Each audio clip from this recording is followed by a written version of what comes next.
and he's from a different era and this and that. The stuff sounds like a robot. All of this stuff in front of just trying it and just listening. And so what I got from scripting, really got from scripting, is I began to understand that none of it had anything to do with me. It's not, you don't script for you. You don't script so that you're comfortable. You don't script so that you know what to say. You don't script so that you sound smart. You don't script for that. You script so that you give them a space Right. to say what they need to say. You are scripting is the equivalent of building a beautiful landing field. Exactly. So that they That's a can really take good way. off and it's an awesome landing field that you built. Yeah. And I had a conversation with one of my mentees today that, you know, has not really worked too much on scripting at all. And, you know, she had one of the people that she rented a place for contact her and say, I got a couple of properties I'm looking to sell. You know, before I put them on the market, do you know of anybody that might want to buy them? So she went back and forth with text, and I told her what to say. I said, you know, make sure that, you know, went through it, and you know what? She just wasn't practiced enough, but she did a great job in mimicking what I said. Um, you know, but instead of saying, you know, hey, what time could I come over? I might have a buyer. Say, hey, you know what? I'd love to come over. Great opportunity that you called me. You know, I'd love to show you the different strategies we can use to help get your home sold faster and for more money. Because nobody's going to say that. Someone might say faster, more money, but they're not going to say what kind of strategies, right? They're not going to say that. They're going to say, let me come over. I might have a buyer. Let me see if it works. And they're going to go over, try to do a listing presentation, which is wrong. Which is, I mean, people do it. People do it all the time, but yes, it is wrong. I tell you what, the best script that I've ever used in my entire life. If you guys are gonna take notes, I'll let you know when there was a script or there was a line or there was something that changed the way that I approached it. Um, I had a coach that, based on all of the crap that I was talking about, these scripts and the systems and things like that, my coach used to tell me to get caught doing it. Right? Like I would be like, oh, this is gonna sound like a robot, and this is gonna, nobody's gonna want to talk to me. I'm gonna sound like everyone else. And my coach used to be like, I tell you what, I'll give you $3,000 if you get caught scripting. And they'd be like, what? I was like, bet. And I would go out there and I would like deliberately read the script like the script, so like I can read it like a robot and this and that. And not one person was like, dude, you sound like a robot. Right. Everybody was responding to it. And go ahead. Go ahead. Go ahead. The ultimate script that I've learned, this will help you with any scripting scenario, is if you say to someone, I'm pretty nervous, so I'll need some help getting through this script, okay?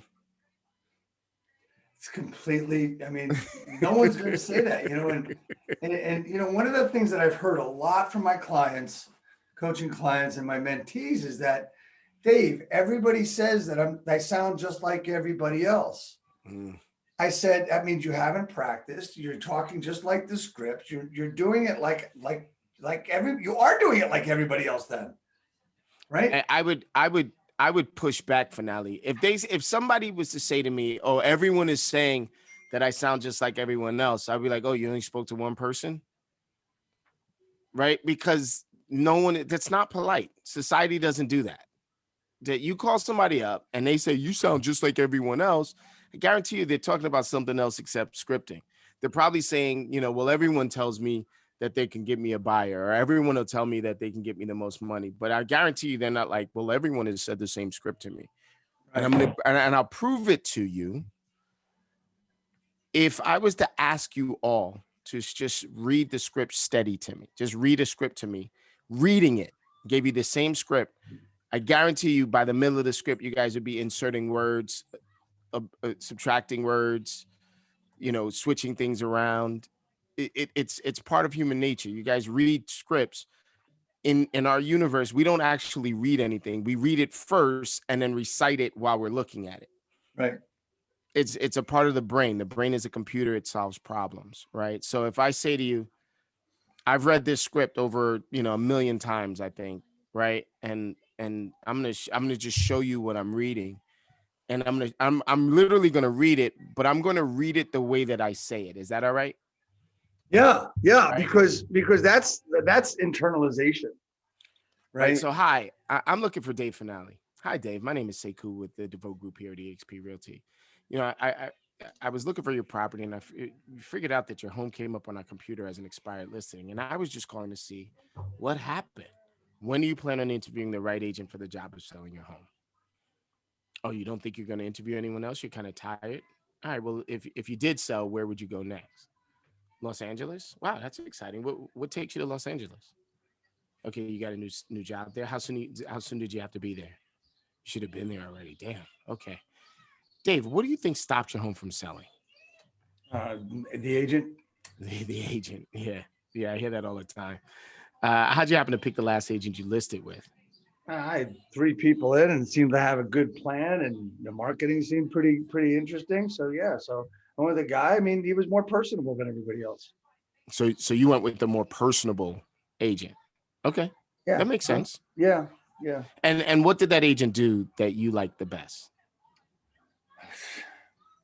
His presentation was probably the best thing he did because the house didn't sell.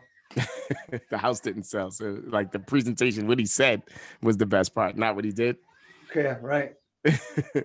And what do you feel like he should have done?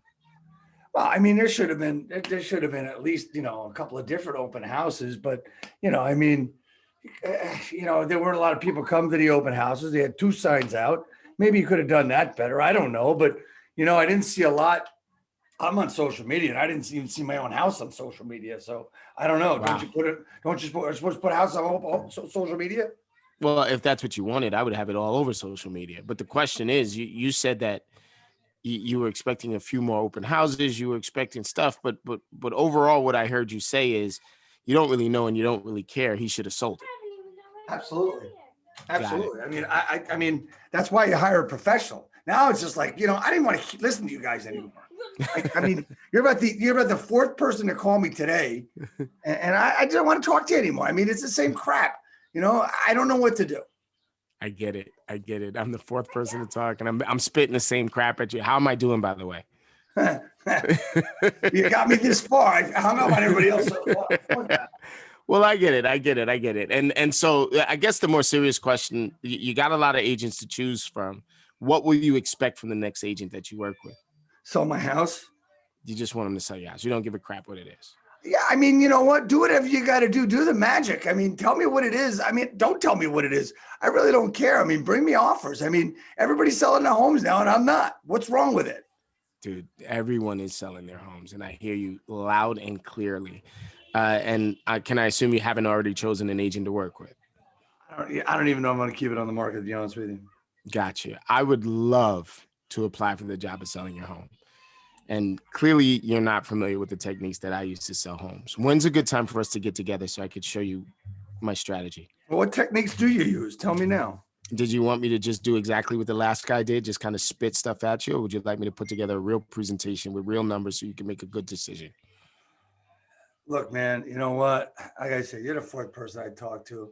I'm just sick of hearing this crap because I don't believe any of you know what you're doing.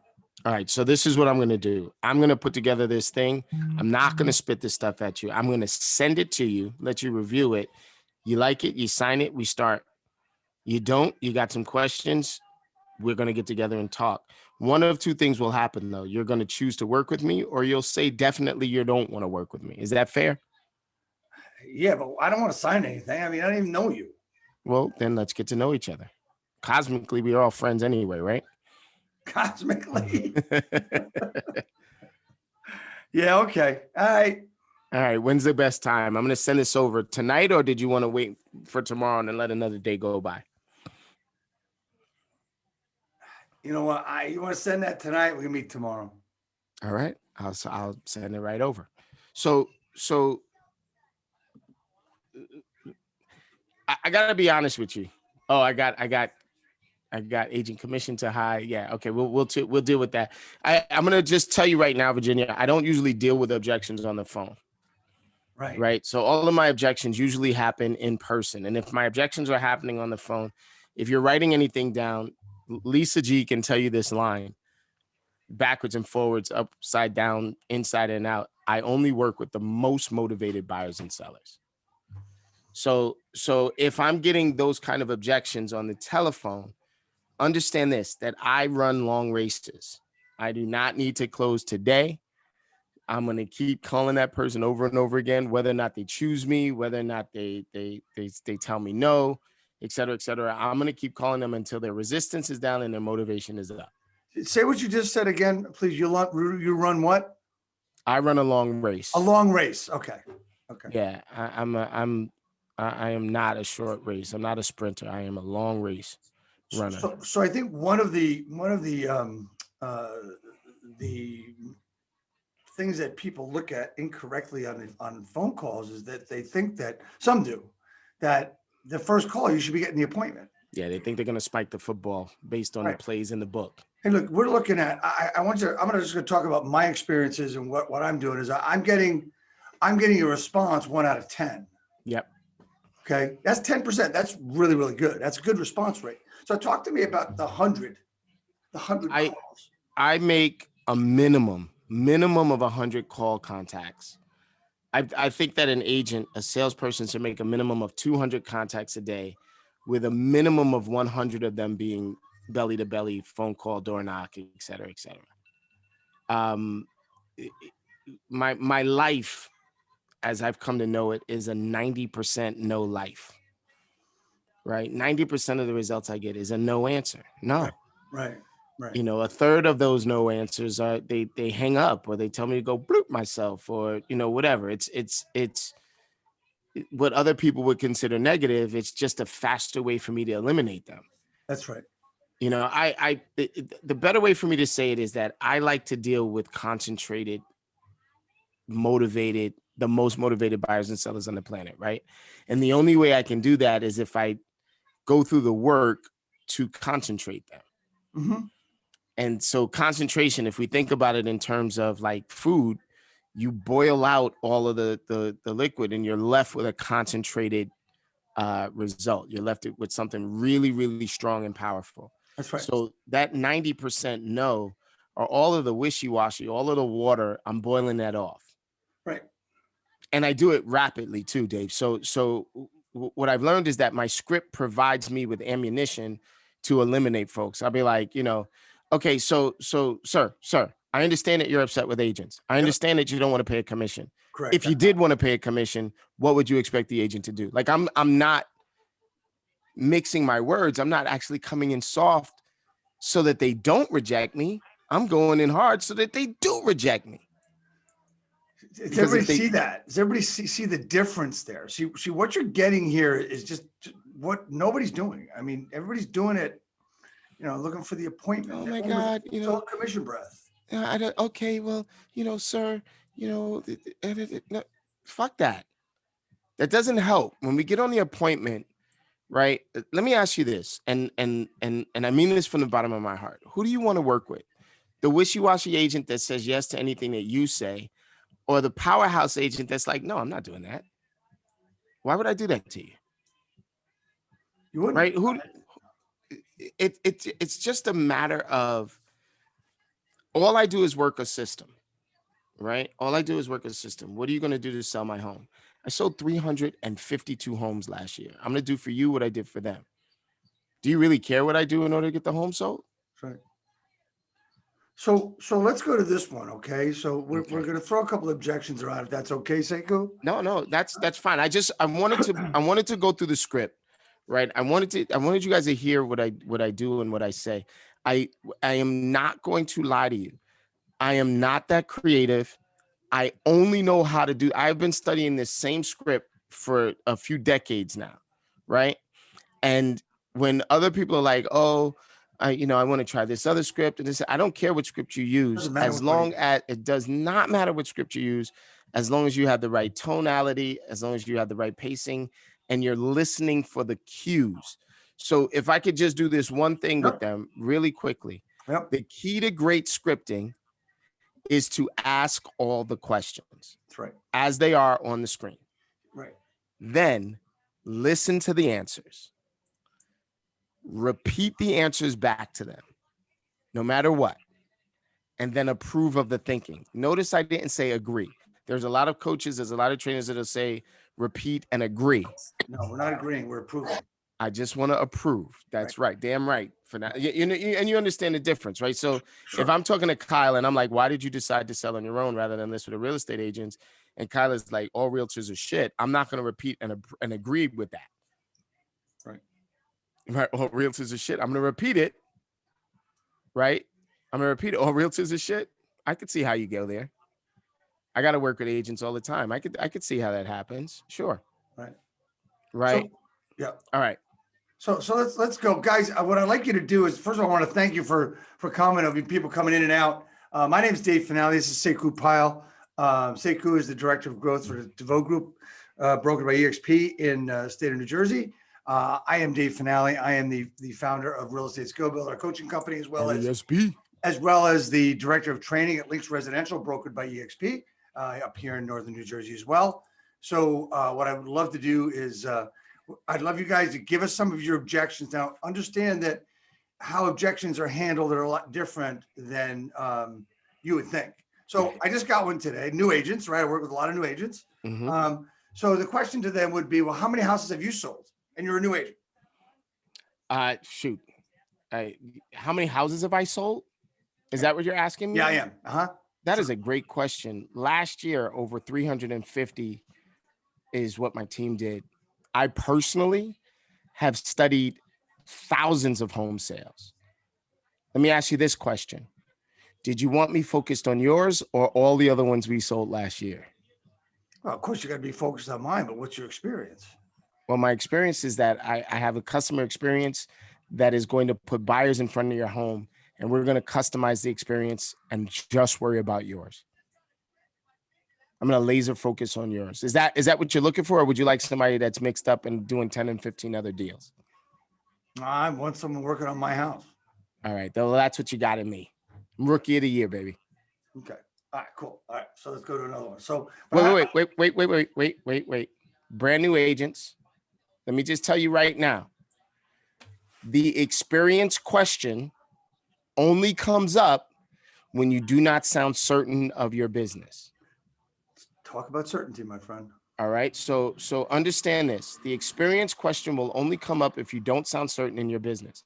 When you talk, if you're constantly upswinging in your tones, when you're scripting, when you're talking to them, when you're asking questions, if you're always going up at the end, if you're always upswinging at the end of your sentence, it's going to create doubt. The only thing that they could use to express the doubt that they have is to question your abilities and your experience.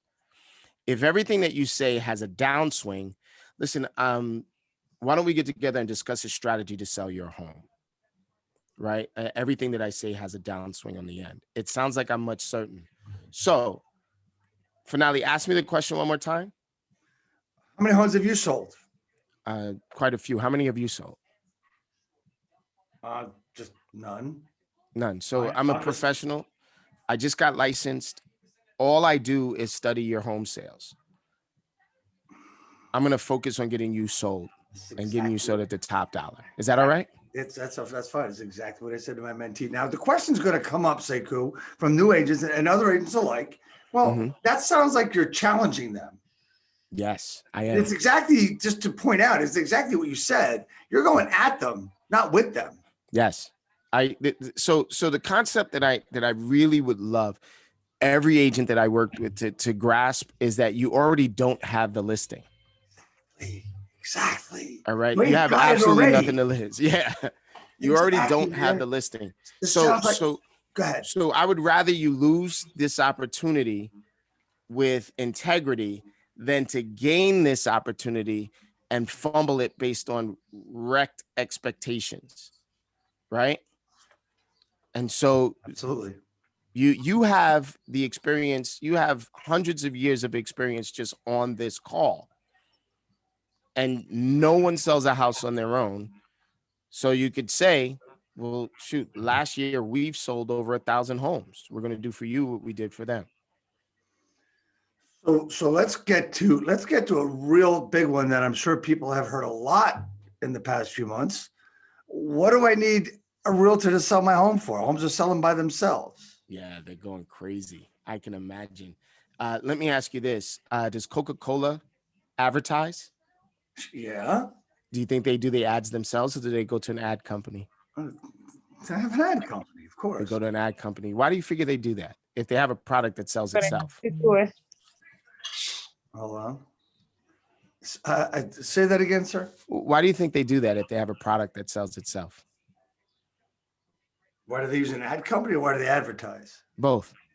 Well, they hire somebody, they hire an outside ad agency for new campaigns and they keep advertising because they'll disappear if they don't keep advertising. They got to stay in front of people. Hey, is their job to make more money or to make more coke? It's, their job's to make more money, of Job course. is to make more money. So, in hiring a professional, what do you think you're doing? Well, if you want to put it that way, but I mean, houses are selling over asking by themselves. I mean, it's like, let me take your order, sir. I can appreciate that. If you, sir, were buying a house on your own and you saw a house that was for sale by owner, would you ever in a million years offer full price for it? This year, probably not. This year, probably. Last year, never. Hey, if I was for sale by owner and you were to present me with an offer and I told you I got 16 other offers, would you really believe me? No. No. And so because you don't believe me, the offers that you give me, even if you come in at asking, you're going to be tepid about it. Am I correct? That's correct. So now if there was a professional in front of you that said, sir, we have 16 other offers. Shit, I don't even have to say 16. We have 4 other offers and we'd like you to come in at your best offer today. Would you be more inclined to believe me? Well, how do I know I'm not bidding against myself? Well, let me ask you this. If you were coming up against a professional versus a for sale by owner, which one would you be more inclined to believe? The professional, of course. Okay. So by hiring a pro, not only am I going to spend money on marketing, not only am I going to do ads so that you can make more money, but then when the person is presenting the offer, would you rather them competing with each other than with you? Uh-huh. That's my job. Uh-huh. Those are the results you're looking for, right? Yeah, absolutely. Absolutely. I mean, okay, I get it. I'm not gonna lie, you can sell on your own. You know the difference usually between somebody that sells on their own and someone works with a professional? What's that? 16 to 22%. Even now, Even now. come on, man. I mean, homes are going for 30, 40, 50. I heard of one going 400,000 over asking the other day. Can I ask you a question? Sure. Do you know if it closed? I don't know that. This is what I hear. Yeah. So what I would say to you is that there's an appraised value. When we sell a house, we have to sell a house 3 times. You have to sell a house to the customer client, you got to sell the house to the bank, and you got to sell the house to the other realtors out there. The moment that bank appraisal comes in under what the offer was, you're going to be screwed. They're going to want some money off. They're going to want a discount. And then if they back out, what do you think is going to happen on the market? You think they're going to be quiet about it? No. No. Sir, my job is to protect your equity and to tell you when you're going a little crazy. 400 grand over, shoot. Yeah. I heard about that out west. I heard about it in New Jersey just today. Yeah. So let me ask you this. If I can make you 18 to 25% more than you can make on your own, does it really matter whether or not you're working with a professional? No, but can you show me those numbers? I'm guaranteed to show you those numbers. Let's go. Everything that I've sold in the last 3 years have gone over asking. Every 3 years. The last 3 years. And you can show me that? I present the numbers to you right away. And if you're a brand new agent, just pull the numbers from the company. I don't know anything that has gone under asking in the last 3 years. Yeah, just bring the ones that have gone over asking. remember, guys, you can manipulate your numbers. I mean, and you're not lying. It is, and it's not unethical. So let's understand that we're not talking about being unethical at all. We're talking about using the data that presents itself. Well, I don't want to convince you. My offer is clear. So watch this. Let me ask. Right. I can't really see anybody's face. I got Virginia and I got Kyle and Fanale. So if you want to, you can jump on. I'm only going to talk to the people I could see. Not out of disrespect. I'm just a creature of habit, right? There you go, Dahlia.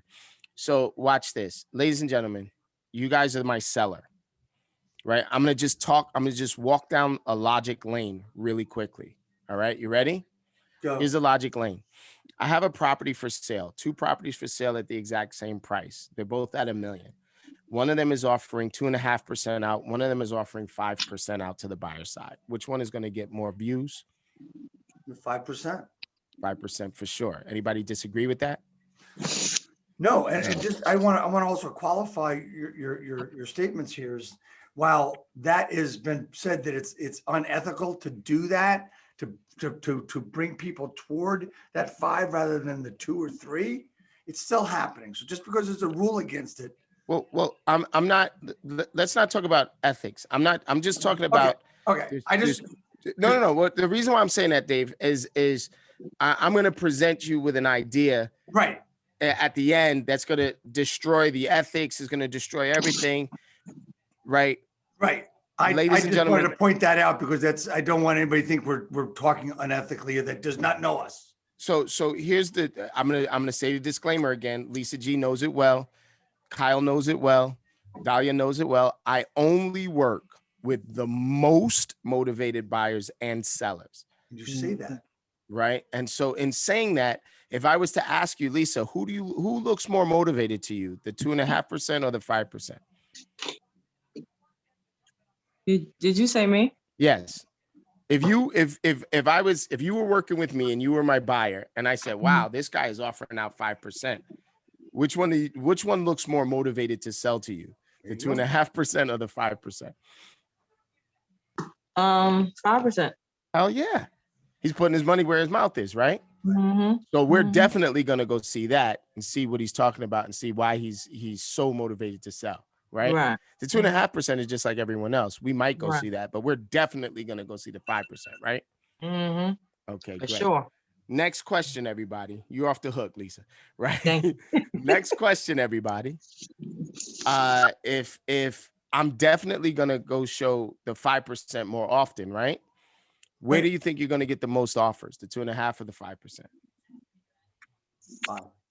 The 5%. Which one is going to be easier to negotiate? 2.5 or 5? 5. If you get the most offers, the easiest to negotiate, where do you think you're going to net the most money? 5. 5. So the person that said that they would do it for 2.5%, are they helping you or are they hurting you? They're actually hurting you. This is why I'm going to ask you to work with me tonight at 5% so I can help you do more of what you want in the time you want. Won't that be great? Sure, but you're asking me to pay more commission. I mean, 5%, how much are you getting? Well, let me ask you this question. Would you, if paying more commission helped you to net more money, right? Honestly, what do you care what you're paying? Okay. Let's get started now. Okay. Right. So understand that what you just heard was certainty. It wasn't the data. I'm not really presenting data. I just presented logic with certainty. Does that make sense? Yes. Yes. Yes. Absolutely. So guys, if you guys have any objections that you get on a regular basis, that's what we want to hear. That's where we can help you most. Right. So put them in the chat. We just did a little on commission. So wait, Virginia, right? Agent commission is too high. I'd like you guys to write this down if you can. If you don't mind, Fanale, I'm gonna that commission is my favorite objection. I eat that up for lunch, right? Eat it up for lunch. So the questions that I want you to ask, or the mindset I want you to have is, Mr. and Mrs. Seller, is commission your only objection? Right. That is, listen, what we are going to do right now is called isolate the objection. That's right. Okay. So Mr. and Mrs. Seller, is commission your only objection? Yeah. I mean, commission is too high. That's fine. We agree that the price is fine, that the techniques will work. Everything is there. And commission is the only thing keeping you from working with me. I understand that. May I tell you how I use commission? Yes. Mr. and Mrs. Seller, I use commission as a marketing tool. There is a small percentage that I keep in, and I offer the larger percentage out to the other side. Have you thought about what that means to you? Explain. Well, if I was to say offer 4% to the buyer side, and everyone else is offering 2.5% on the buyer side or 2% on the buyer side, which one do you think they'll come see first and most often? You're gonna see the 4% period. The 4%. And if we are first and most often, if we have more people coming to see it, what do you think is going to happen with the number of offers you're going to get? It's going to increase the number of offers. And if there's a bunch of offers, are they fighting with you or are they fighting with each other? Fighting with each other, not with They're me. fighting with each other. And so, Mr. and Mrs. Seller, if we offer more to the agent on the buy side, when it's time to negotiate for that final number, do you think it'll be easier or harder to negotiate because I'm offering them 4%? Easier. Much easier. So in the end, what do you think happens with your net price? That goes up. It goes up. It goes way up. So let me just take this another way, right? Another road. So no matter what you're saying, this all makes sense, Mr. Realtor, but I'm only paying 3%. Okay, so you're only paying 3%. So let me ask you this, Mr. and Mrs. Seller. Is commission the thing that's going to keep you from earning more money? Or are you going to just try to save a little bit on the commission? I'm going to save the commission. I don't need to use a realtor. I'll save the commission. This is easy to do. Okay, well, you know what? I'm not going to argue with you on that. I just assume that because you were motivated to sell and because commission is so important to you, I figured you'd rather net more money than save a point or two on the commission. Yeah, I want to Am I net right? more money, but you're talking about me spending more money. Well, what you're talking about is 3%. I'm talking about 6 or 7% and making you another 20%. You can show me how that works? I certainly can. Great. No problem. Show it to me then. And then I would go through that same logistical puzzle. Right. If then. It's I a wanted pattern. I wanted to change that because the logic of what you're saying about the 8% or the 7%, giving 4 or 5 out makes complete sense, right? But you're still going to run up against these people that'll listen to you and agree with you. Then I'll say, fine, but I'm only paying 3%. Yeah.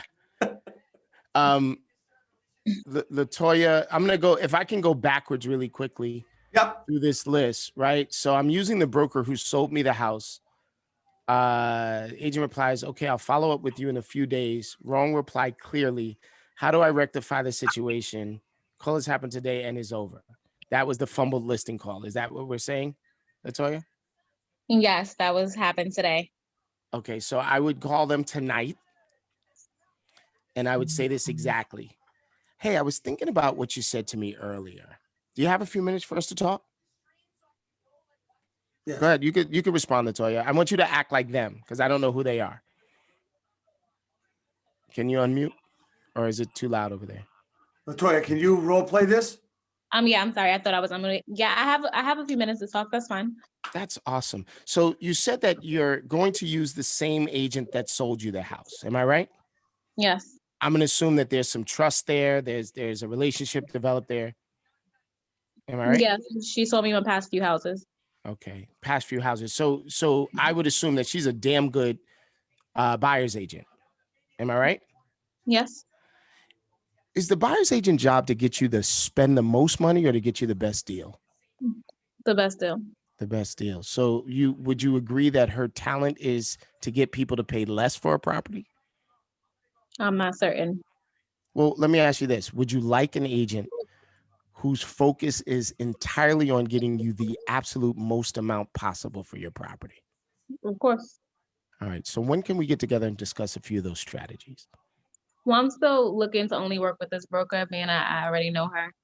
Okay. And so if at some point this deal goes south, you lose a broker that's bringing you good deals, and then what? And who's the broker? You're referring to yourself or you're referring to the broker I'm already working with? Your friend that's the broker that you're already working with. If this goes south and they don't get you the most money for this property and you're uncertain whether or not you made the right decision, will that change the relationship over time? Most likely. Then I'll be searching for a new broker. But right Yeah. now, I'm going with this one. All right. Well, it sounds like you are dead set against talking to someone else. honestly, what do you have to lose in talking strategy on the listing side? Even if I mean, I don't know, as an agent, I might even be willing to give her a referral. Sounds good. Okay, so let's you don't even have to meet me at your house. Let's meet over Zoom. Let's discuss a few strategies. If it makes sense, we'll move forward. If it doesn't, you'll just do what you're going to do anyway. Am I right? Correct. All right. When's a good time for us to get together? Today or tomorrow? Tomorrow. Tomorrow. Awesome. Latoya, did that help? Yeah, but he has like, you see how I was acting very rebellious? That's kind of his way of speaking. Like everything's like he's stuck in his answer. Latoya, you weren't on the call earlier. I am much more rebellious than he is.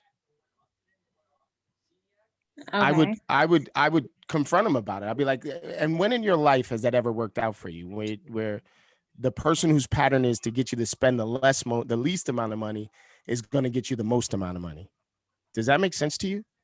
Mm-hmm. I would just push it in his face. You already don't have the listing. Yeah, you're right. What happens if he That's what fails? Dave told me earlier, over and Yeah. over. What happens if he fails at selling this house? You lose a great buyer's agent. Right. In my case, you don't lose anything. If you have to fire me, you're just going to do what you would do anyway. Am I right? Mm-hmm. And are you worried about him not getting a commission on it? Is there some sort of ransom or something like that he has on your house? No. I'll ask those questions. All right. So I go there. Is it Isabel? Did I say that right? Or Yisbel?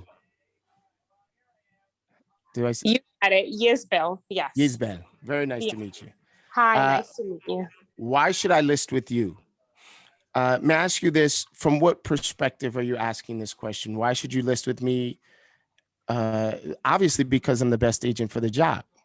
Why do you think you should list with me? Because I do have all the tools and knowledge and experience to get this house sold. Yes. You probably are a great amateur salesperson. Yisbel, how much are you spending on marketing for your place? What is the dollar spend that you should spend to get yourself sold? Are you talking about myself? Now, Yeah, as the seller, you're for sale by owner, right? You're the seller. He's just okay. flipping it on you. Oh, okay. How much are you spending to sell your house? What is the market spend? Nothing. I don't need to spend money how the market is. I just put it on social media and that's it. Yeah, that most people think that. Hey, let me ask you this: does McDonald's market on social media? Probably. You, I'm not sure. you know why you're not sure? Because they don't. They spend money on commercials, even though they don't have to. Do you know why they do that? No, I'm not sure. They do that for market share. Isabel, if you go out on the market on your own, if you were to buy a property for sale by owner, you, ma'am, would you ever offer full price for it? No. No. And what do you think is a good discount? To put it with professionals. No. If you Mhm. I want you to put it with a professional, but what I'm attempting to say to you, ma'am, is that as a for sale by owner, their job is to beat you up on your price. Would you Okay. agree? No, at all. And is that what you're looking for? No. No. Why don't we get together and discuss a few strategies to see if it makes sense for us to work together? What is Okay, it going to sure. hurt? Okay, when's a good time? Today or tomorrow? Blah, blah, blah. Okay. Right? Very And so we're there. See, What I else? want everybody to see that this all works around questions. As Sekou said earlier, we're asking great questions. We're listening, Like a champ. right? And we're repeating what they say. We're approving, not agreeing, we're approving. And then we're either redirecting with a question or we're asking another great question, or we're moving a little bit away from the question or the objection we do not want to address. Understand, we do not want to address objections on the phone. right? Can And I? remember, if you're making statements about how good you are and your experience, It's it's about about you. Yep. If you're asking questions, it's about them. We want to, as Sekou says, MTFI, make them feel important by approving of what they say. Everybody likes to think that they're right. Everybody wants to hear that they're right. If you say something that's against what they're saying, you're actually telling them that they're wrong. You're making them wrong. Right. You're going out of your way to make them wrong. And that's not what we do. And this is why people have trouble with scripting, because they're thinking too much about the script rather than thinking about the humanness of it all. Right? It's actually soulful if you look at it. And it's talking, I mean, you've talked about talking to your aunt or whatever. I look at it as my Uncle Al. Yeah. That person that knows you, loves you, wants you to win. Every single person I talk to, I start with the assumption that they know me, they love me, and they want me to win. And that's how you're talking to them, right? Thank So, you. so Welcome. Latoya, I have a listing appointment for a property worth about $850,000 this Sunday. Is it okay to bring a more experienced agent with me to avoid not closing the deal?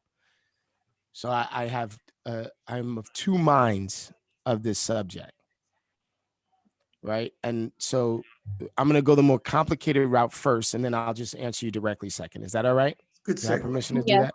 Good segue. Yeah. So if you think about your real estate business as your bakery, right? And somebody comes in and they want a really, really expensive wedding cake, right? You're a baker, right? Do you bring in a more experienced baker to put that wedding cake together? Well, if it was a request for something I never made before, then I would consult with someone who's made that kind of cake before. Or would you study your ass off? I would study my ass off too, but Hmm. So the answer to the question is, if you cannot do this yourself, then absolutely bring somebody else in. If this is an impossibility, then absolutely bring somebody else in. Right. 850 is just like 550, is just like 450, is just like 150. The same techniques are going to Right. get it sold no matter what. Don't let the So- number intimidate you. So well, if it's the, more the lady intimidating me from the phone call. So I'm like, if I go by myself, I'm probably not going to be able to maneuver through the conversation properly by myself. so this is the more simple question. I mean, the more simple answer. You ready? Mm-hmm. I would rather you be a know-nothing agent than to be a know-it-all agent. You need to I would explain. rather you sit there and ask questions and customize the experience for her than to be an agent that's in there like, I'm more experienced and now I got the pressure of trying to perform for this new agent that brought me in so that she doesn't lose the deal and I got to show off, et cetera, et cetera. If you don't know their technique and you don't know how they're going to do, there's just going to be the same amount of nervousness on getting the deal. My suggestion is, unless you're already attached to that agent and you know exactly what they're going to do, it's not going to harm you to go in there and get your lumps and your bruises and ask some questions and win or lose the deal based on your own effort. Got it. Thank you. You're very welcome. So Now- what I'd Yeah. like to do with this, Sekou, if it's okay with you, is like to segue Please. into going from the prospecting call where you get the appointment to the presentation. However, there's a step before that everyone seems to miss. And that is the pre-qualification call prior to the listing appointment. Now, this is so important because you're actually getting the information from them about what they're ready to bust your chops about when you get to that appointment. Namely, the objection. So why don't can we work through that one? Yeah, you know what I used to say? You're What? putting together the answers to the test before you take the test. That's right. You're getting it's absolutely it. You see, everybody's worried about the scripts for the calls, the FSBOs, the expireds, and circle, and whatever you're going to do. How do I sound this? What do I do if they say this? That's one thing. Okay, let's get through that. We've gotten through that, and basically we have oversimplified it. I work with the most motivated buyers and sellers. I can customize the experience for you. Let's talk about strategies, right? That's a word that a lot of agents don't understand because they don't know how to use it. So you got the appointment. talk about the pre-qualification call. So ring, ring, ring. Who wants to role play with me? Who Ring, was a ring, role ring. play here? Anybody? Hello. Okay, I'll do it. Since Hi. nobody- Hey, Hey, David, it's Sekou. How are you? good. Hey, I just got a couple of questions for you, then I can let you go, okay? Just before I come out and see you. Okay. Okay. This is gonna it's gonna dive a little deeper. So I'm gonna ask you to put on your patience cap with me. If what I say makes sense and you feel both comfortable and confident that I can sell your home, are you planning to list your home with me when I see you later on? Well, I'm seeing a couple of different agents, so Seeing a couple of different agents makes sense to me. Do you know who you're seeing? Do you have a list? yeah, I have 2 other appointments tomorrow. 2 other appointments? I'd like to come in there last if you don't mind. I think you're already set up to be last. That's awesome because I'm going to close you out and I think you're going to really, really appreciate me and my system and strategy. Are you planning on interview? Well, you've answered that question again. Yeah. Now tell me again, where you're moving to? I'm moving to Florida, Got down to Florida. What parts, man? Fort Lauderdale. Fort Lauderdale. I got a pretty decent agent down there. Have you already chosen a property down there or are you still looking? We went down, we looked a little bit, but we haven't chosen anything yet. I think the agent that I work with down there is the number one agent in that area. I have to ask him, but he's a pretty powerful agent, and he works with a former Air Force vet named Andrea Harding, who is she's tough as nails and will get you whatever you're looking for. I'm gonna be sure to pass your number on to her if you don't mind. Okay. All right, whatever. Awesome. Now, like in the perfect world, how soon would you have to be there? When are you looking to be down in Florida? I want to be there before, like the fall, the winter, before the winter. So we really only have about 90 days to get you sold, moved, and closed down there as well. Well, yeah, I mean, it could be a little bit longer because we're looking at we're May now, June, July, August. So September, October. All right. Well, So let I me got ask you time. this. I got Let me time. ask you this. Yeah. Do you have to sell this place in order to buy that place? Yeah, I do. Okay. So we're on even if we were to get an offer today, chances are it's going to take about 45 days to close on this. Are you going to start looking after or during? Right? We've got to put that together. We've got 90 days. Basically, if everything moves as smooth as baby silk, we've got 90 days to get you out of this house and into a new one. That's why I figure I got plenty of time. I can do it myself. I mean, but okay. Okay, well, let's see. When I see you, how much do you want to list this home for? I'm gonna list you know what? I looked at all the numbers. I'm looking at like 580, something like that. 580. Okay, makes sense. As a professional real estate agent, what I do is I study homes and prices every day. And so therefore, I'm going to go ahead and assume that you're going to list your home with me at a price that'll cause your home to sell. Am I right? Well, yeah, I want to get my number. Well, so then what is that number? What price won't you go below? I figure all intents and purposes, I don't want to walk away with less than 550. Okay. Now, how much do you own the property, by the way? I don't owe anything on it. Okay, so you got a fair amount of equity. Good. I'm sorry. Can you guys talk slower? I can't write that fast. Oh, This okay. recording is going to be available for you, Latoya. And I'll send you the script, Latoya. Okay, thank you. Latoya, you actually have these scripts, but I'll get them to you. Now, how much do you owe on the property? I don't owe anything. I own it free and clear. Free and clear. You are one of the lucky few. And clearly I met you as a for sale by owner, right? And what was your plan B if you couldn't get it sold by yourself? I was just going to wait. You just wait.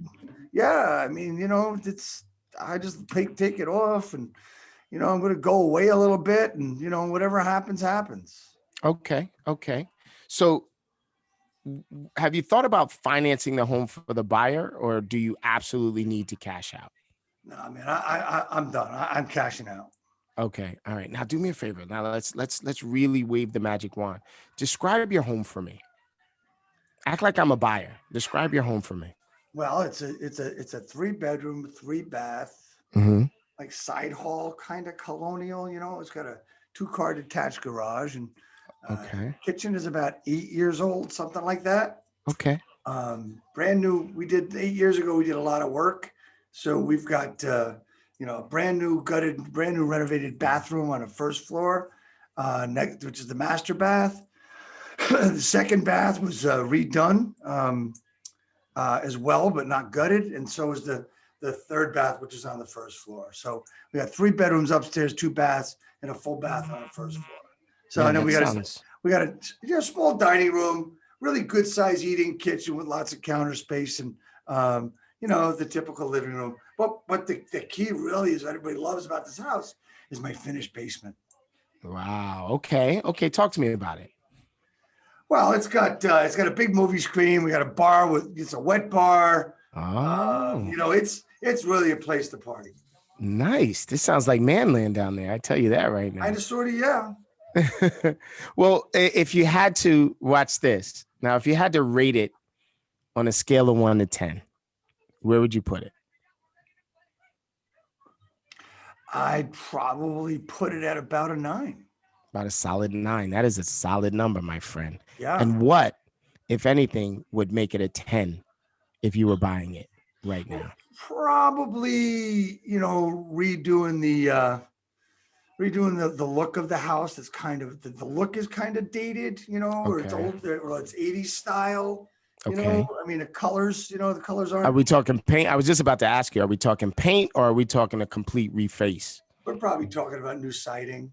New I got siding. a sprint in front of the house, but the siding. But other than that, it's got concrete. There's a crack here and there, but that's really about it. And redoing the bathroom on the first floor. Other than that, it's solid. It's clean. Awesome. Well, it sounds like it's solid. I'm ready to go.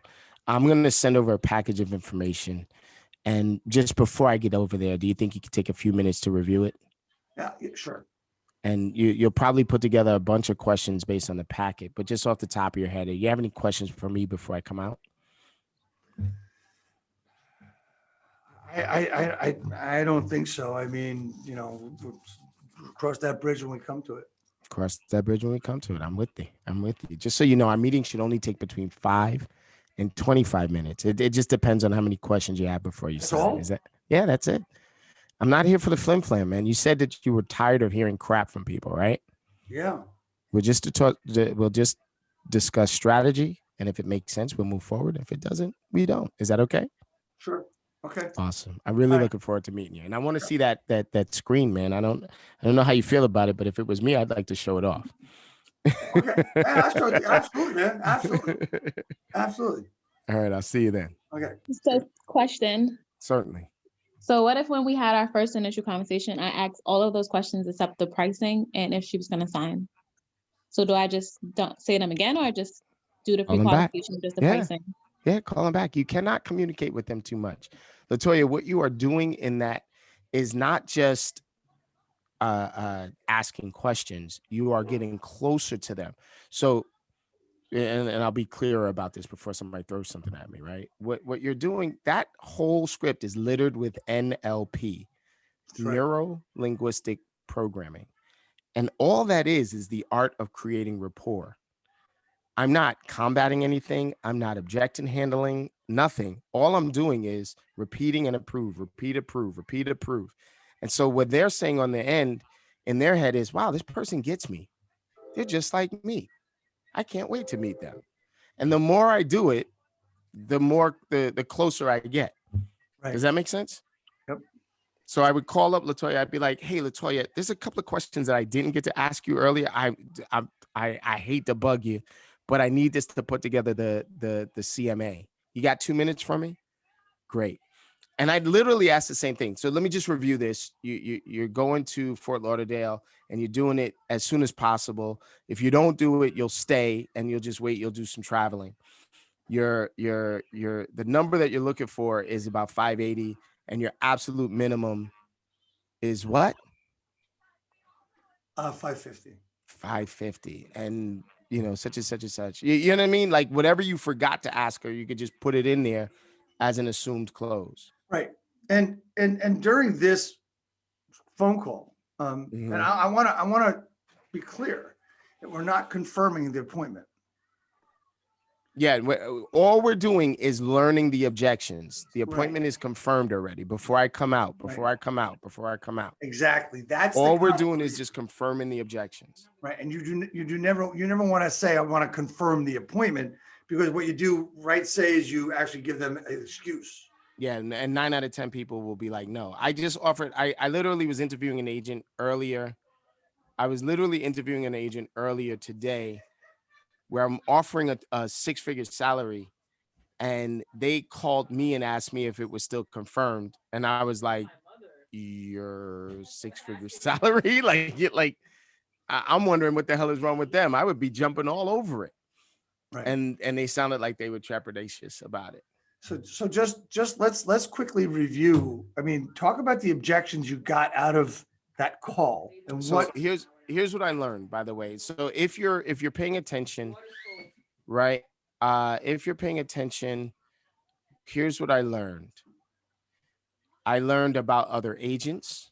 I learned that I was the last one, right? So I can then be based on our rapport, I can close on him not making a decision on any other agent until they meet with me. Or it depending on how well I do, I can confirm that I'm the first agent and I'm going to close them out any which way, right? I learned about the motivation of where they were going to and why they needed to sell at the number they needed to sell. And when I asked, are you willing to finance the home for the buyer, or do you want to cash out? All of the bravado about them not owing anything went away. With that, no, I need to cash out. I need to cash out. So although they may not own a mortgage, they probably have a second mortgage or some sort of line of credit or something like that on the property. So they do have to sell this house and pay off something in order to move. Right. It is a motivational question. Right. I learned about their range, 580 to 550. This line right here, if you're paying attention to my screen, would you please describe the home for me? I listened to details about quantity, about size, about value. He gave me a value-based conversation. I'm going to make the assumption that he's either an analytical or a driver. He didn't want to spend a whole lot of time. He's got a beautiful pool outside. He's got a beautiful lawn. He's got the azalea bushes or whatever the heck, like there's Good other memory, things. man. Huh? Good memory. Yeah, well, I mean, the thing is that I'm listening for personality style there. Right. Right. If you were to ask me to describe my home, you'd know everything about the block, how close it was to the park, how long the distance to the school. You'd learn about everything except for my property, like inside the property. I know damn near how many damn light bulbs this man has in his property. Right. He's got the 3 upstairs with the 2 bedrooms upstairs, the bathroom. I mean, it's the 2 bathrooms upstairs, the bathroom downstairs. But his real deal, the thing that he's really, really proud of, is the full finished basement. Well, come on, describe it for me, man. It's got this, it's got that, it's got the third thing. So I know that if I want to really create rapport with him, all I got to do is ask him about the damn basement the whole time. Like, this is nice, but I'm dying to see this basement. You dying to see the basement? Okay, great. And then we go downstairs and I see the pictures on the wall and they talk about the pictures on the wall. I ask him what made him choose this or that or the other thing. It allows me to get closer and closer and closer to him. Right. Then I get to the end and I'm like, yeah, I'm going to send over the packet. He said, yeah, sure. I'm going to look at the packet. He's not going to look at the damn packet. He's waiting for me. He's going to try to break me down because the way that he responds to this question, do you have any questions before I arrive? He's like, no, not really. I'm like, okay, yeah. He's definitely loading up. Just so you know, I mean, it should only take between 5 and 25 minutes. That's it? Yeah, that's it, man. You said to me, you're not interested in the flim flam. Right? What did I do? I showed him I was listening. I showed him that what he said was important to me. Does that make sense? 100%. 100%. So does anybody have any questions on his pre-qualification call? Because we've gone through the call, we've gone through the objections in a call, and we've gone through, you're going to learn any other objections that you have not learned during this conversation, right?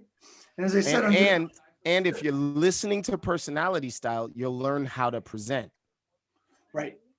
Right. I walk through the door talking about how beautiful shit is and how wonderful everything is and how people feel. I turn them off from the door. I'm full of shit as far as he's concerned. But I walk in and I'm like, hey, in an effort to make sure that I do not waste your time, let's take a look at this place the way that a buyer is going to do it. And then let's really get down to brass tacks and talk about the value in the place and how we're going to present it so that they give us the most amount of money. Is that all right? Yep. Awesome. Yep. Yep. Question. Yes, ma'am. Is it a reason that you would be okay with being last? You don't fear that they're going to close with the first or the second agent? Good question. Well, Latoya, see, the thing that I didn't say to you is that I'm always last. It doesn't matter if I'm first or last. I'm always last. I'm going to close them. I'm going to close them 100 times. If there's nothing I can do to keep him from meeting with those other agents, I don't know if you guys listen, but I was trying to get him to tell me who the other agents were. Right. So I can do the research on them and close specifically on them. Right. Right. So I'll give you just a quick story to go along with this. Years ago, some of you wouldn't know this, but there was a company called Foxtons, and they were Oh, I'm sorry. they were this discount brokerage, and what they did was they charged 2% or 4% or whatever it was. You did all the work, they did nothing, right? But what they did was they had a technique, and the way they trained their agents were salary based, right? They got 25 grand a year plus bonus. They gave him a car, they gave him a laptop to use. And what they did was they would go in and tell every seller what the other agent was going to say about them. Yeah. Right? They said, oh, these Foxtons guys, they come in, they're going to do it just cheaply. They're not going to do anything for you. You're going to do all the work. And what would happen 70% of the time is that agent was completely 100% on point. Yes, sir. And then who are they going to believe first? The Foxtons agent. While it wasn't a business model that worked, it did make a lot of people. They got a lot of listings. They got a lot of listings. A lot of listings. So my point is that knowing who you're going up against, it's not that you're going to talk about them, but you might talk about their style without talking about them. Right, Say? Listen, 150%. So watch this. I was one of those agents that used to go up against the Foxton agents all the time. And Latoya, the reason why I say I'm always last is that I do something that 99.95% of the other agents won't do. You know what that is? Anybody have a clue? Anybody? Go up. No. I ask for the listing. What do you mean?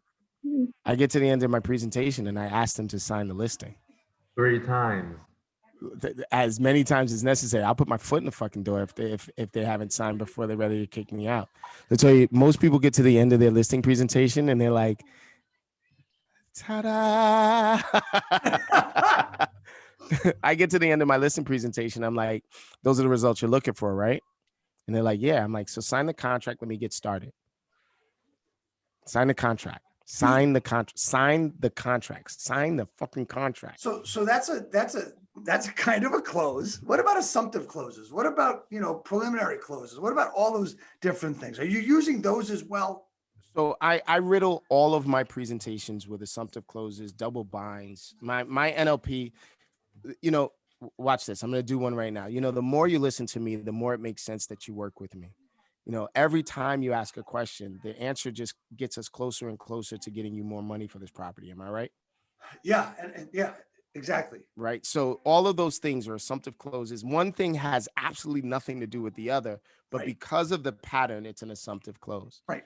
And there's a lot of embedded commands in what he's saying. List with me, et cetera. It's constant embedded commands. Look, if you could see my screen while he's talking, I'm going to highlight a few of the embedded commands. Hold Go on. ahead, man. Keep that. going. I'm going to talk. I want to talk about embedded commands, and it's basically you're telling them what you want them to do, right? You want your cash out.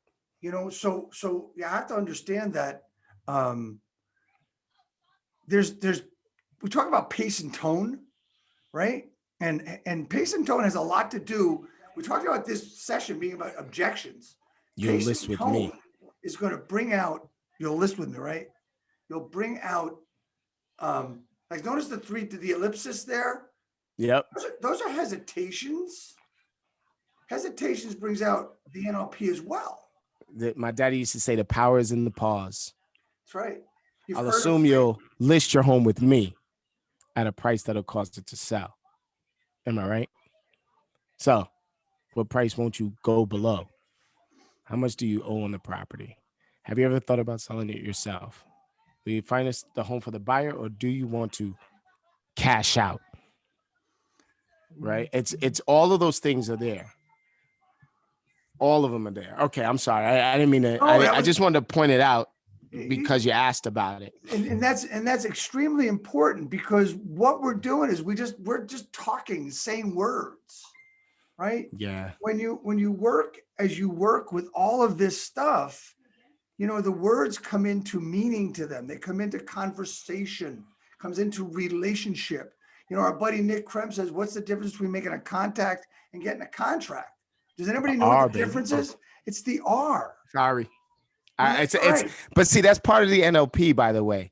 So just 2 seconds worth of psychology. The human brain is a computer. You give the computer data, it mashes that data together and spits out an answer. The human brain looks to solve problems constantly. If I say A, B, C, D, F, in your brain, you're like, you left out E.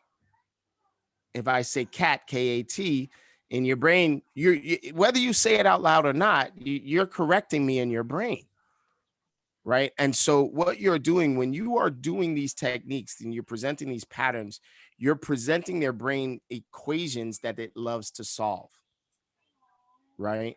You know, so when I say something like, I mean, I'm going to go ahead and assume that you're listed with me at a price that'll cause it to sell. Am I right? So what are they answering? Are they answering listed with me? Is it a price? Well, what's the more important thing to them? They're doing math. He's trying to trick me into lowering my price. Well, I'm not going to give it away. So you're going to list it with me at a price that's going to sell higher. Okay, great. The fact that their brain starts doing math and starts telling you the most important thing about this sentence is the only real benefit to sticking to a script that gets you the similar result over and over again. Right. Does that make sense? 100%. And what you've done in that, you said, talk about the math, right? Math is the most important thing. If you can get them to start doing math in their heads, you win. You win because other than that, it's like, I want to get what I want to get. That's a bullshit line, because they don't know why they want it. And I'll tell you that there are people that are out there that are stubborn, that you can explain to them and go through the math and everything. They won't get it. I mean, there's a lot of those out there. I'm dealing with one now, but it's going to happen if you can get them to actually do the math. So what I'd like to do is this next part of the presentation, Dave. Yep. I'm going to do it just like I would do it in person. Is that all right? Yeah, we're going to do the listing presentation, the pricing conversation. The pricing conversation, listing presentation, whatever you guys want to call it. Pricing conversation. I love it. The listing power analysis is a great way to say it. Right. I go to the front door. I have a ritual when I'm going on a listing appointment. My ritual starts in the car. I play Eric B. and Rakim Know the Ledge, right? And so I'm literally going to do my routine right now while we're on this call. Is that all right with you guys? Yeah, absolutely, my friend. Oops. Hold on. All right, here we go. So this is how I get to a presentation. So now I got an ad in front of me. I don't usually use the ads. I'm a bougie black dude, so I don't like to play ads on my thing, but it's playing. Right? All right, here we go. 3, 2, 1.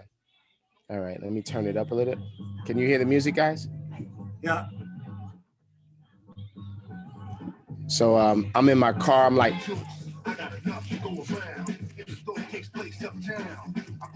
I go through all of the motions. I'm getting into it. My energy gets up.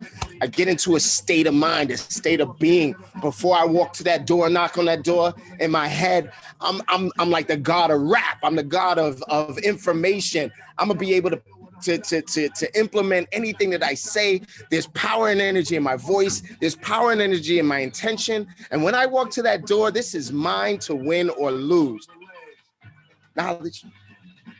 Right. And so I rock out and I play the whole song. If I got a little bit of a trip, I might play it 3 or 4 times before I get to the front door. You understand? So I get to the front door and I knock on that door, I ring the bell, and I do it with conviction. And I put the biggest shit-eating grin on my face that I could possibly muster.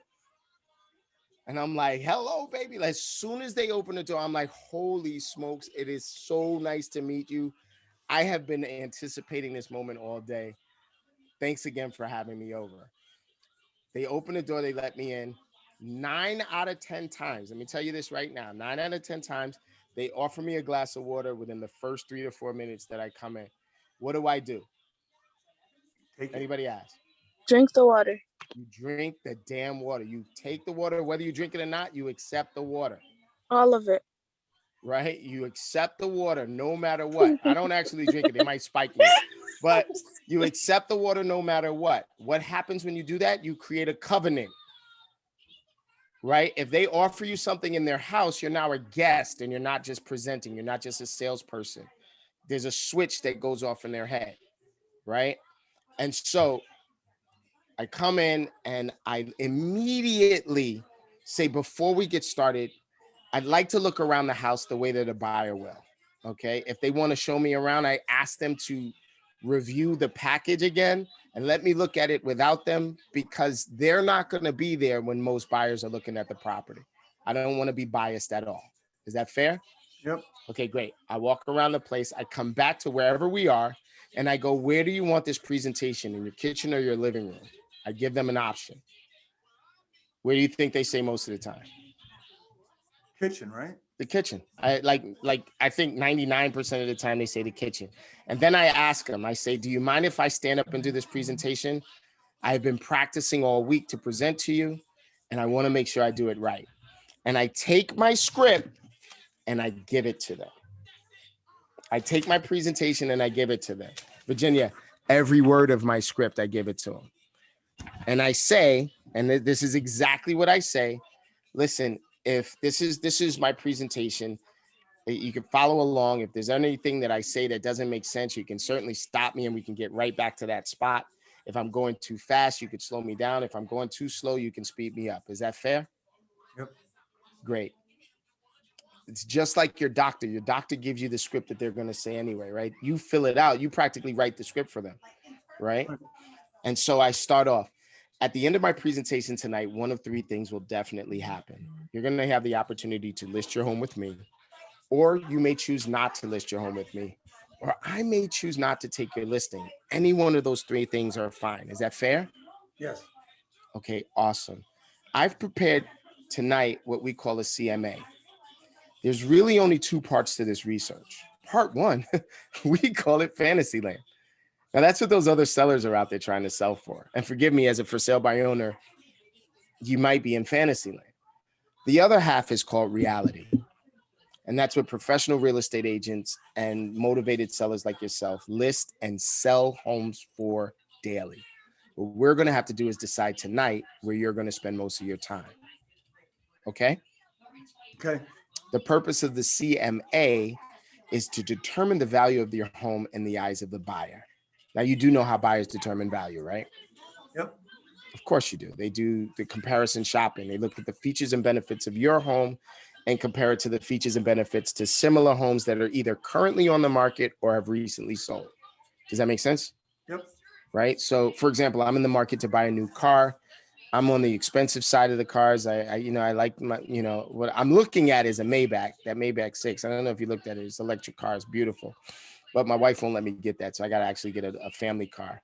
And so what I'm looking at is the Tesla. It's the SUV version. It's close to $100,000, right? And it is amazing. Well, I go to one dealership and they've got the car fully decked out for 95 grand, right? Now, I'm like you, I'm not just going to buy the first car I see, right? Right. No, Right. never. So I go to the next dealership. They got the exact same car at the exact same price, but it's not fully decked out. It doesn't have any of the extras. Which one do you think is the better value? Well, the one with all the stuff in it, The one with it. Why? because it's what I want and it's the same price. Damn right. You got more stuff. It's what I want. And it's the same price. What if the second guy knows damn well that there's another car out there at the same price with all that stuff in it? And before I can leave, he says, wait, whoa. I'll give you this one. I'll give you this one for 50 grand. Which one is the better value then? The 50 grand, because I can put the stuff in it. Because I certainly could put this stuff in it. And it's definitely not going to cost me 30 grand to do it. So you could see that if you want to increase value, you'll either have more stuff than the next guy at the same price, or you lower your price, right? Okay. Are you planning on adding more stuff to this house? No. No. So price is really the only thing that we have to work with, right? True. Awesome. Let me show you what I mean. And then I go through the CMA, right? We look at this house, we look at this house. I'm not going to go through all the details on that, right? This and that. So we get to the end. So based on what we see here, right? So we've got a range of value, Annalise. Based on what you see here, what price do you think we should use to create value in the eyes of the buyer so they choose your place versus one of these places that's your competition? And so let's say that the range of value is he wants 550 to 580. Let's say the range of value is 545 to 590, let's just say, right? Right. So based on what you see here, what price do you feel we should use to create value in the eyes of the buyer so they choose your place versus your competition? We should go as high as we can. So you'd like to be at the top of this market. Yep. Versus the starter price in this market. Of course, it's worth it. Okay, so then based on what you just said, I got to ask you a serious question. If you were out shopping, right, where would you start your shopping? Do you go out looking or do you look on the internet first? I look on the internet first. And when you're doing your internet search, you put in a range of value, right? Yeah. And when you sort it, do you sort it from the most expensive to the least expensive, or from the least expensive to the most expensive? I personally start from the bottom and go up. Yeah. Do you know that 98% of the people searching for properties do the exact same thing that you do? Okay, so. And so if you're at the top of the market and people are sorting from the lowest to the highest, how long do you think they get to you before they get to your property? Well, I mean, I see your point, but I mean, it's worth it. I mean, if they get to mine at the end, I mean, what's the difference if it's got the value? It is. It's worth it. If they don't make it to your property because they put in offers on similar properties that are asking less, how much value do you think it has then? They're never going to see it, so it doesn't matter. Okay. So why don't we do this? Why don't we price it at X? Why don't we put it out at the lower end of the market and beat those other guys out and allow the value to show itself? If you get multiple offers, what do you think is going to happen to your price? The price is going to go up if I get multiple offers, but who knows how many get multiple offers? Well, let me ask you this. You were expecting them to go through all of those properties to get to yours, right? Uh-huh. There's an abundance of buyers out, right? Uh-huh. And if your property is worth more and they think they can get a good deal, what do you think is going to happen? They're going to try to get a good deal first. They're going to try to get a good deal first. So that price is the first time we sell a home. And then the commission that I'm going to offer out is a beautiful commission to the other side. So the agents are going to push your property over the other ones, right? How do you do that? Oh, I can't wait to show you that. And we'll go into that. But before we go into commission, do you feel like this pricing strategy will get you more views and more offers than if we were to put it at the height of the market? Kind of makes sense. But I mean, the number I want to get is the number I want to get. Well, here's the good news. If you don't get your number, you don't have to accept any offers. Okay. right? And I mean, you'd rather them fight each other. You know, my granddaddy used to have a philosophy. I'd rather get 10 low offers than none at all, right? Okay, but okay. Well, I'm here for your questions, right? I mean, because this is a team effort. If we do work together, we're going to work together to get you the most money. It's not going to be us working against each other, right? That's correct. And my goal is just like yours. My goal is to get you the most money possible. My friend, I want to brag at the realtor convention that I got this guy $50,000 over what he thought he was going to get. Those are the results you're looking for, right? Yes. All right. I'm going to ask you to sign this contract with me tonight so I can get you more of what you want the time you want. Won't that be great? Yep. Sign the contract. What's the commission? I'm glad you asked. Did everything else make sense? Yeah. Okay. Yeah. I could go along with everything else. Sure. Okay. And pricing makes sense. The technique. I know you like the technique where I'm going to call all of these people. I'm going to do this and I'm going to do that. Yep. Right. Et cetera, et cetera. And the only thing that we're really on the fence about is the commission. Right. Yeah. I told you that on the phone. What are you comfortable paying as a commission? I was offering out, 2.5% to a buyer's agent if anybody came with a buyer. I mean, why should I pay more than twice that? If there's two of you guys, right? Yeah. So let's take 2.5% and let's leave that on the table, right? I am going to ask for a commission of 8%. 8%? That's higher than anybody else out. Well, I got to be out of my mind to give out 8%. All right. Well, let's talk about it for a second. I'm going to offer 5.5% out to the buyer side. 5.5? Yes. So that I'm in line with you. Do you know how commission works? You better explain it to me. So this is it. The inside commission as an agent, I'm going to pay my broker. I'm going to pay for marketing. I'm going to pay for everything that it takes to bring every eligible buyer into this property. I'm going to offer out a commission to the other side so that I can make them forget all of your competition and bring every single person with a pulse that's eligible to buy this place into your property. Does that make sense? Okay. And if I offer out 5% or 5.5%, and everyone else is offering out 1.5 or 2.5%, where do you think they're going to bring every single person that they have? They're going to come here because they want to get paid more money. And if we have the greatest price on the market and we're the easiest one to show and we offer the best commission, my friend, do you think they'll sell this place versus the ones that they even offer? And I mean, the ones that they're even representing? So how am I going to get more money and make up for the commission? Well, watch this. If we were to pay a percentage of this property, let's say, I don't know, let's call it that 8, let's call it 10%. Let's go crazy for a second. Let's call it 10%. We would have paid 10% on this property, but you would have make 35% more than you could make on your own. Honestly, what would you care? I wouldn't. You wouldn't. So why don't we do this? Why don't we sit down and we look at the strategy and let's calculate exactly what 15, 20, 45, 75 offers on this place is going to get you. Okay. Sign the contract. Let's get started. And here, I tell you what. Now watch. Let's say he didn't sign real quick and then I got to bounce. Let's say he didn't sign real quick. I tell you what, Dave, if I do this whole thing myself, I'll do the whole thing for 5%. Fair enough? Okay. Done. Sign the contract. Let's go. I absolutely love the crap out of you. Hey, I buddy. got to run over to this other thing and I'm here for questions. I'll be back. If you don't mind, I'll do this again with you guys. Yep. We'll do this again. We'll do this next month again. All right. Okay. And then thank you so much, Sekou. We're going to stay on here for questions if there are any. And I want to go through a couple of things about emphasizing what you can do. Okay. Awesome. Hold on. Let me just see. There was a new message at the bottom. I don't want to miss. Latoya wants Can we to get that script with the 8% banter as well? I tell you what, Latoya, that's not written anywhere, but I will definitely deliver it to you. Okay. Thank you. Thank you, guys. Thank you, Sekou. Thank you. So Thank Sekou, you.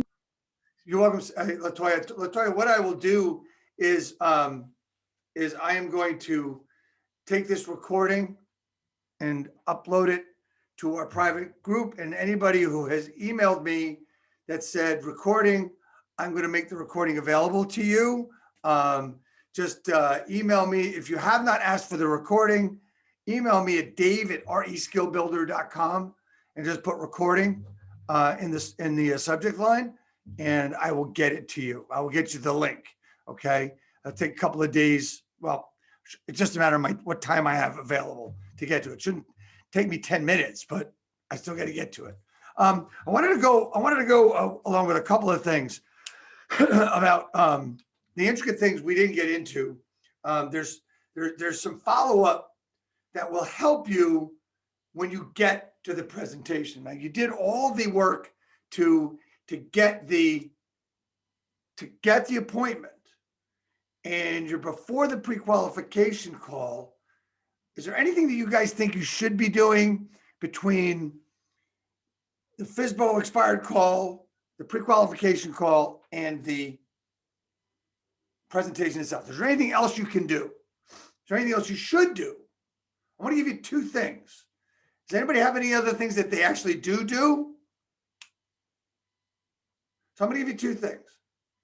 One, and these are special, right? I really shouldn't even give you the second one, but I'm going to. And the reason I'm going to give it to you is because I know everybody won't do it. I know most everybody won't do it.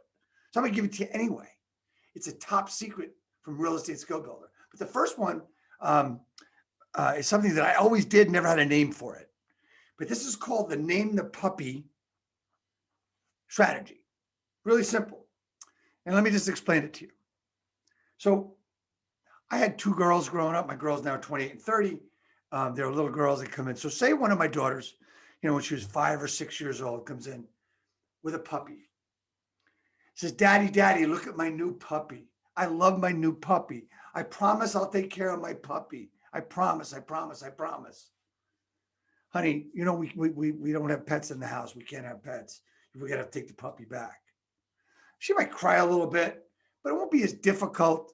It won't be that difficult to take the puppy back, whether it's the same day or tomorrow. Okay, that wasn't that hard. Now we're going to change it. So my little girl comes home with Muffin. Not a puppy. She comes home with Muffin. She has named the dog Muffin. Daddy, look at Muffin. Isn't Muffin cute? I love Muffin so much. I promise I'll take care of Muffin. It's going to be 100 times harder for me to take Muffin back than it would be to take a puppy back. So what we've done, what my daughter has done is she's named the puppy. I want you guys to name the puppy when you finish with your prospecting call that you got the appointment on. And this is how you do it, right? It's really simple. You take your phone and you send a video text. And in the video text, you're going to make sure you say your name at least twice, maybe even 3 times. And it's basically a thank you for their time. You dial a number, you go video text, you go, hey, it's Dave Fanale again. We just got off the phone. Thank you so much for your time on the phone. I look forward to seeing you tomorrow at 3 o'clock. I sent you that information. I said I was going to send you, and I'll be glad to see you. It's Dave Fanale, remember? And I will see you tomorrow, right? I put my name in it twice, whether I did it very quickly, but I put my name in twice. They see me now. Now you're saying, Dave, I don't like doing that, or I don't like the video, or I don't know how to do it. Learn how to do it, because something else happens too. When you go to that door, like you still got the pre-qual call to make, but when you go to that door, they're going to see you coming up and they're going to know that's Dave. That's not, okay, which realtor is this? Is that Fanale? Is that Fanale guy? They're going to question, who is this? That must be him. That must be Dave Fanale. No, confidence in your head of who you are. Oh, here comes Dave, the realtor. I hope that makes sense to a lot of you people, because this is a difference, which it's a little bit of a difference that somebody else is not doing. Okay? So now I'm going to blow your mind with what you do as you walk up to the house. No one does this. And if you do this, you will most likely get the listing. The pre-qualification call that Sekou didn't talk about part was that if you do it good, I know it's the wrong word to use, it should be well. If you do it good, you got a good chance of getting a listing. If you do it really well, you got a great chance of getting a listing. So confidence in that call is extremely important as well. So here's the quick version of the pre-listing marketing program. Simple. Right before you go into that house, before you knock on the door, before you even hopefully know you're there, you do, if you can, you do a live broadcast in front of the home. Now, you do not have the listing yet, right? You're doing a live broadcast in front of the home where nobody can see the number on the door or the number anywhere, but they can see that it's a yellow house. That's all they know. It's a yellow house, or you're in front of a window and your video is this.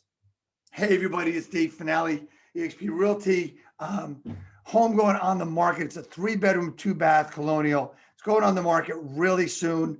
DM me for more information. I'll be glad to get it to you before it goes on the market. Done. But what you've done before that is you talked to 3, 4, 5 of your affiliate resources, mortgage guys, home inspectors, title guys, whatever, whoever it is, even other realtors, your coworkers, your colleagues, for them to like it, tag them in it, or like, comment, and share. Now you want people, honestly, that have a few thousand friends on Facebook. You don't want the guy that's got 300 friends. Nice guy, probably a good friend of yours, but he's got 300 friends. He really doesn't care too much about his business, right? You care about your business. If you get 5 people with 3,000 friends, that's 15,000 eyeballs possibly going on it. So you're done. You've told your friends that you're going to do this at 5:30 and to text you when they go in and they like it, comment on it, and share it. Okay? You go to your listing appointment and your phone, you do not mute it. You keep it on volume. And you're going to hear the pings of the text coming through of your friends telling you they did it. This is important. So you go to your phone, say, look, I'm so sorry for checking my phone, in the middle of this presentation, but this is something you might want to see. And you go to the post and say, see, right before I came in here, I did a quick video in front of your home. And I've already set up, so there's approximately 15,000 possible pairs of eyeballs already on your home. There's already 5 comments, and 5 out of 5 people approve of the listing so far. That's pretty good. And I don't even have the listing yet. That, my friends, is the art of differentiation at its best, which is what I specialize in, right? The point I make here is that that should be a wow. No one else is going to do that. If you go last or if you go first, that's going to be on their mind, right? So what if you don't have that luxury? Explain, LaToya. If you don't have any friends with that many friends. Good question, right? You're going to find them. You're going to find somebody that's got 1,000 friends. Look, I could go on Facebook right now. I recently cleaned up my list and dropped it down to 4840, something like that. I'm now back up to 4920, right? I cleaned up my list so I can add more people because I'm adding to my niche, my group, my followers, right? That's important for your business. So as you start meeting people, even if you're new in the business, maybe it's 5 people that have 1,000 each. That's okay. That's 5,000 possible pairs of eyeballs. That's more than they had when you walked in, right? So I'm going to tell you that most people are going to have 800 to 1,000, right? So that's why networking is very important.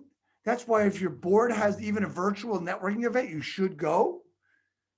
When they start having in-person events, even though most of these events suck and they just want your money, go. Because you're going to meet people. You guys need to meet people. You need to make friends. I'm going to tell you that people in your company, your colleagues that you don't know yet because of all this pandemic stuff, you will start meeting them. And if you don't know that, your broker, your mentor, your manager should have a lot. LaToya, I just told you I got almost 5,000 friends. Here I am. You say, Dave, I'm going to this listing. I'm going to do this. I'm going to do it at 3:30 on Friday. Put a message, put a reminder in your phone and make sure you do this. You know damn well I'm going to do it because I ain't letting you down, right? And now, granted, Appreciate it. right? You're going on that appointment on Sunday. You can find 3 other people that got about 1,000 friends.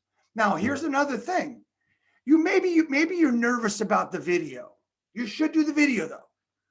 But what I do is take a picture. If you can't get the video in, if you're too nervous about it, because look, I'll be honest with you, it's going to be a little bit scary to be doing it in front of their house. No shit.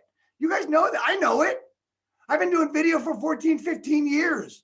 I still get nervous. I do videos at 5 o'clock in the morning when there's nobody outside, and I'll stop by a train track with the trains coming and there'll be a couple of cars.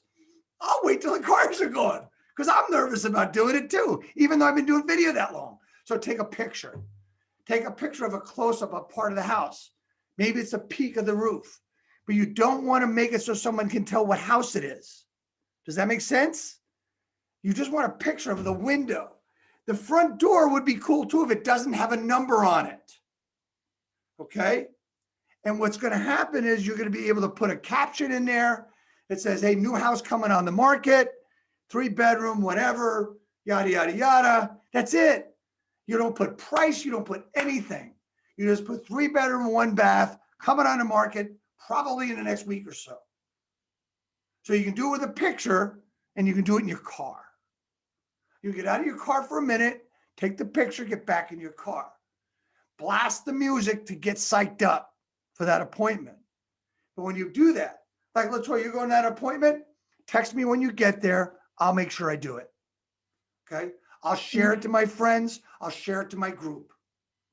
Okay? So that means I should get there like 15 minutes early, then sit in my car. Yep. Make sure you do that and do it. I mean, if you can do a video, fantastic. If you can't, do the picture, do the image. But, make sure that you put, your headline's got to be in caps, and make sure you put some emojis in it so they see it, because it's not a video. Video is going to be noticed more than anything else, right? With the amount of video that I do, I'm not going to catch a lot of people's eyes, right? I've got to be able to have my message like that. I've got less than 3 seconds to get my point across. Sometimes I do it well, sometimes I do it poorly. If you watch my videos during the day, sometimes I do a really good job of getting my point out there, right? I say what it's about, who I am, why they should listen to it, what I want to talk about, and sometimes I tell them to do something. 5 pieces, right? It's the 5 pieces of a video. We're going to talk about that in my sessions next week. Anyway, any questions, guys? I just want to give you those 2 fun things that can really differentiate you completely, right? You now have how to not handle objections in the calls, how to talk around objections, because that's what Sekou and I did. We talked around the objection, right? We never handled anything. We listened, we repeated, we approved, and we asked a great question. So there's 5 things. Ask a great question, listen, repeat, approve, ask another great question, or redirect. I also want to say another thing about your presentation. A lot of people will call it a listing presentation. I want you now to I want you to add 2 letters to listing presentation. After the T, I want you to put an E and an N. It's called a listening presentation. You need to listen more than you talk, which means you need to ask a lot of great questions. You want to try to stay away from a yes or no question and realize if you're asking a yes or no question to turn it into a regular question.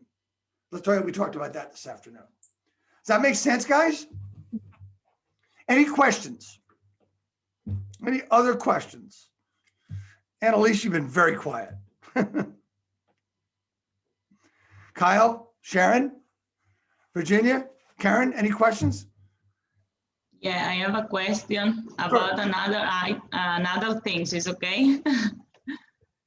Well, I want to stay with the scripts and dialogues right now. Oh, okay. Second, if you hold on, I'll stop the recording and we can go into that. Absolutely. So guys, I want to thank you all for coming by this recording. If you email me, those who see me a lot, I'm going to make that recording available in our groups. In Commitment to Capping, I will make it available. We did not broadcast anywhere live, just right here on Zoom. I'm going to put the link probably tomorrow in Commitment to Capping. It will be also in Pillars of Abundance, Real Estate Skill Builder, and Elevate Dominate. So that's where it will be.